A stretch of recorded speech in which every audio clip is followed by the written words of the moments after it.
Here in the I button and in the description box below, you will get complete playlist of Fourier transform.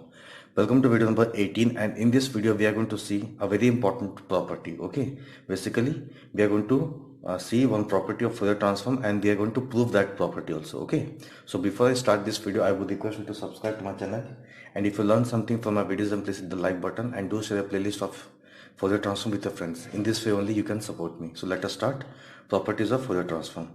So in the properties of Fourier transform, we have linear property, change of scale property, okay, change of scale property, shifting property, and modulation theorem. In video number 16, we have gone through linear property, and video number 17, we have gone through shifting property, okay. In video number 16, you have linear property, and in video number 17, you have this shifting property. In this video, that is video number 18, we are going to see what is change of scale property, and we are going to prove this property also. Okay, yes, change of scale property for Fourier transform. Okay, let us see change of scale property for Fourier transform. If Fourier transform of f of x is the complex Fourier transform of any function f of x, then Fourier transform of f of a into x. Okay, here Fourier transform of f of a into x equals to 1 upon a into Fourier transform of s upon a, provided that a is not equal to 0.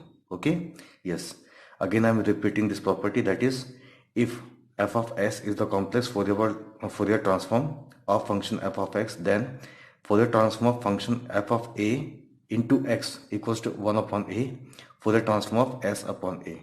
Okay, Fourier transform s upon a, provided a is not equals to 0. Okay, we are going to prove this property also. Okay, in this video we are going to prove this property. So since we know that Fourier transform of any function f of x equals to f of s, okay, and this equals to integration minus infinity to plus infinity f of x into e to the power I s x dx.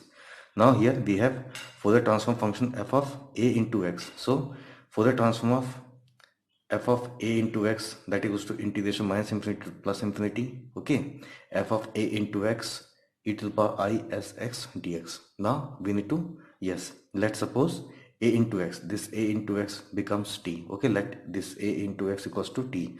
From here we can find what is x, that is t upon a. Fine. From here we can find what is x, that is t upon a. Now on differentiating we will get this as dx, and this will become dt. Okay, and put this a over here, so dx will become dt upon a. Now we can, yes, we can transform this equation as, okay, if you put upper limit, that is infinity, t will become infinity. If you put lower limit, that is minus infinity, t will become minus infinity. So on changing the variable from x to t, limits are not changing. Okay, so limit is again from minus infinity to plus infinity. This will become f of t, because ax is what? T. Okay, so here we have e to the power I s x. What is x? That is t upon a. So here it is e to the power I s t upon a. In place of dx, we need to write dt upon a. Okay, yes. Now this is constant. We can take this out of this integration, that is 1 upon a integration minus infinity to plus infinity. Yes, here we have f of t. Here, okay, this can be written as e to the power I into s upon a t. Okay, e to the power I into s upon a into t dt. Now this s, okay, here it is s upon a. Okay, here you can see, yes, here, if this is Fourier transform of s, then here it is s. Okay, but here we have s minus a, sorry, s upon a. Here we have s upon a, so this is going to be Fourier transform of s upon a. Here we have 1 upon a, so keeping this as, okay, no change in this, that is 1 upon is as it is. This will become Fourier transform of s upon a. Because of this s upon a, this will become Fourier transform of s upon a. Okay, hence proved. Now we have two corollaries, okay, that you should know. First is Fourier sine transform. Okay, fs, this s is in the subscript. Okay, so this Fourier sine transform of f of a into x. Okay, Fourier sine transform of f of a into x will become 1 upon a. Okay, 1 upon a into Fourier sine transform of s upon a.